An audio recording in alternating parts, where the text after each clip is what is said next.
our guest who's joining us here on World DNA, Eugene Craig the third, who's joining us from Washington, D.C. He's a political analyst. Mr. Craig, as my colleague Susan said, a familiar playbook, but brought about in a rather unusual manner. He really paced through that teleprompter. It was almost difficult jotting down everything that he was saying at that speed. What has brought about, or what would be the key highlights from this speech, or from all the announcements that he's made on affordability and everything else? Let me start there.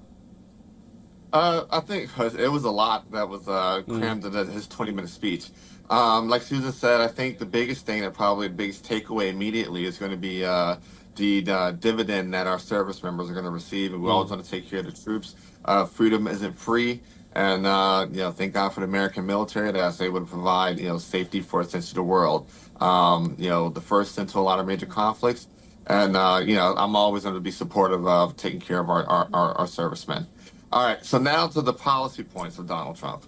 First and foremost, I think this speech was timed, given that the Epstein files are going to be released this week.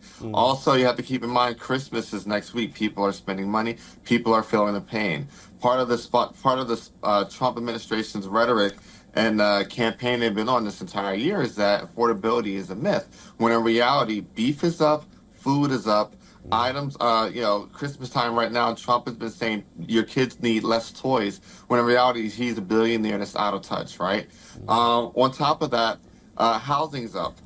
He talked about a new Federal Reserve chair. The current Federal Reserve chair made it very clear in the last week that, no matter how much they cut interest rates, it's not going to deal with the housing. It won't have an effect on that current housing supply, which is the real pressure on why housing is so expensive, both on the ownership side and the rental side.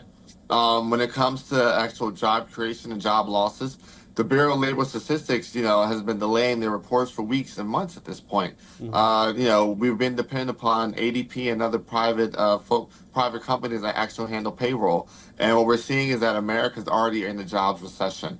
So, this was the president's last-ditch effort before going into full swing of the midterms in 2026, the next year's election, which essentially will start. It's already started, but it'll be in full swing after the holidays, to make his case to the American people and try to also create an alternate reality that most Americans just aren't living in going into Christmas next week.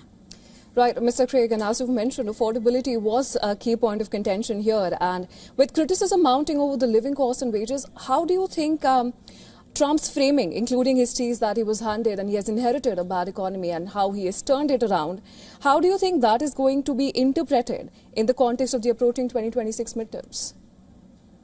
Well, the thing is this, right? It's one of two things, right? He either was given a good economy and he's made it bad, or he was given a bad economy and made it worse, right? But what was a bad economy was the one that he handed Joe Biden in 2021 when Joe Biden took over during the middle of coronavirus, COVID-19, right? And had to literally rebuild the American economy for the American middle class and lower class and worker. Donald Trump was handed a red-hot economy and is actively running it to the ground with his tariffs, with policies.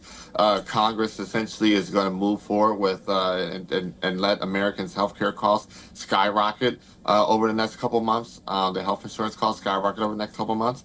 These are every major pressure point that the American consumer could experience. The Trump administration is essentially putting pressure on that pressure point. There's a reason why, American cattle ranchers and beef producers are at war with the administration right now, because of the price of beef that's being artificially increased because of Trump policies.